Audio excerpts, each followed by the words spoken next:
So we're in Clovis, California. We came out to replace a closet flange, one of these guys.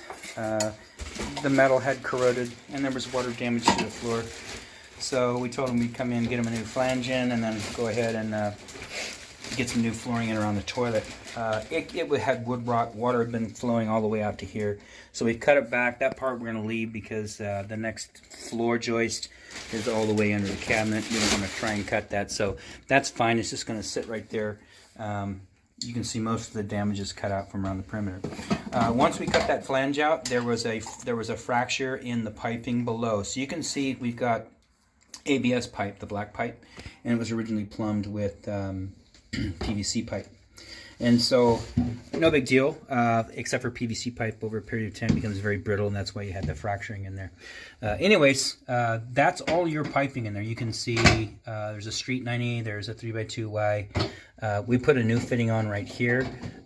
This was buried in the stud, this part right here was buried in, so we had to cut everything out.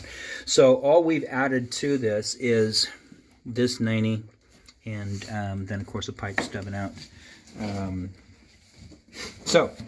This isn't glued in yet. Anyway, so we're going to get the hole drilled, get the plywood in, then go ahead and set your flange, and then we'll take another video when we're done. So here in Clovis, California, everything's all buttoned up back in here. We got the majority of the wood rot. This is where the toilet sits. So you can see this is all structurally sound. You got some swelling over here and a little bit of rot in the upper board. There's a 1/4 inch plywood on top, 3/4 on bottom. So, you know, if you don't like that, you can certainly peel it back, take the 1/4 inch plywood off and replace it with new.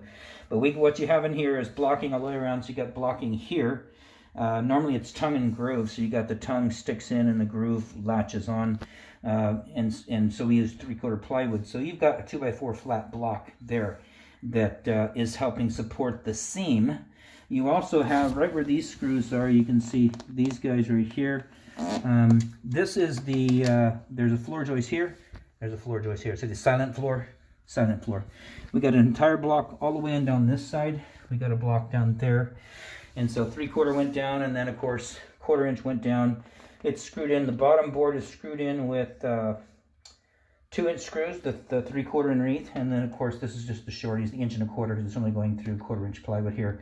And then of course brand new flange, and you can see here these are the slotted. So it's mounted to the floor nice and tight, it's glued in. The 90 down below is supported real good, so that was nice. And then this here, you know, you just drop your bolt in here and you slide it until it hits the back. Drop your bolt in here, slide it till it hits the back. And then we prefer that you tighten it down with a washer and a nut to hold it in place. Some of the kits, they're going to give you a little plastic washer that you slide down. Don't use it. Get a regular stainless steel washer and then bolt it down so these are nice and secure. Then set your toilet. Probably going to get away with one. If you come back in here with lino, probably going to get away with just one single wax ring. If you come in with tile and you bury that, then you might need to use two, but I'll leave that up to you. Anyways, everything here looks good outside of that, and installation is done.